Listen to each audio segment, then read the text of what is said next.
Collision यानी टकराव एक ऐसा विषय है जो हमारे चारों ओर हर जगह मौजूद है।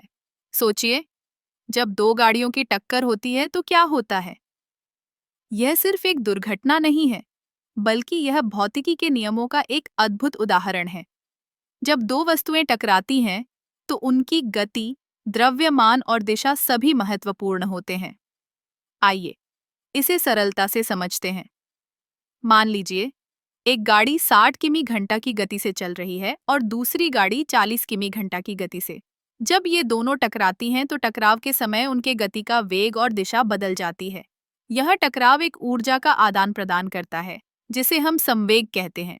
संवेग का नियम कहता है कि टकराव से पहले और बाद में कुल संवेग समान रहता है।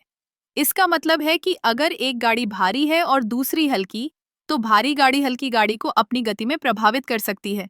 यही कारण है कि टकराव के समय गाड़ी के एयरबैग और सुरक्षा बेल्ट का होना बहुत जरूरी है। ये चीजें हमें चोट से बचाने में मदद करती हैं। अब टकराव के प्रकारों पर बात करते हैं। टकराव मुख्यतः 3 प्रकार के होते हैं: पूर्ण लचीला, आंशिक लचीला और पूर्ण अविश्वसनीय। पूर्ण लचीले टकराव में दोनों वस्तुएं अपनी गति को पूरी तरह से बदलती हैं, लेकिन ऊर्जा का कोई नुकसान नहीं होता। आंशिक लचीले टकराव में कुछ ऊर्जा खो जाती है, जबकि पूर्ण अविश्वसनीय टकराव में अधिकांश ऊर्जा बर्बाद हो जाती है। आपने सुना होगा कि जब कोई गेंद दीवार से टकराती है तो वह वापस उछलती है। यह एक पूर्ण लचीला टकराव का उदाहरण है। लेकिन जब हम एक गाड़ी को दीवार से टकराते हैं तो वह अपनी आकृति बदल लेती है और ऊर्जा का बहुत सारा हिस्सा बर्बाद कर देती है। टकराव का एक और दिलचस्प पहलू है जो हमें खेलों में देखने को मिलता है। जैसे कि क्रिकेट में जब गेंद बैट से टकराती है तो यह एक आंशिक लचीला टकराव होता है।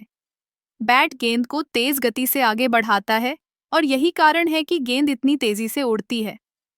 तो क्या आप जानते हैं कि टकराव का अध्ययन सिर्फ गाड़ियों और खेलों तक सीमित नहीं है? यह हमारे जीवन के कई पहलुओं में मौजूद है। जैसे कि जब हम चलते हैं तो हमारे पैर जमीन से टकराते हैं। यह भी एक टकराव है और हमारे शरीर को संतुलित रखने में मदद करता है। इसलिए अगली बार जब आप किसी टकराव के बारे में सोचें, तो याद रखें कि यह सिर्फ एक साधारण घटना नहीं है। यह भौतिकी के नियमों का एक जटिल और दिलचस्प खेल है, जो हमारे चारों ओर हर जगह मौजूद है।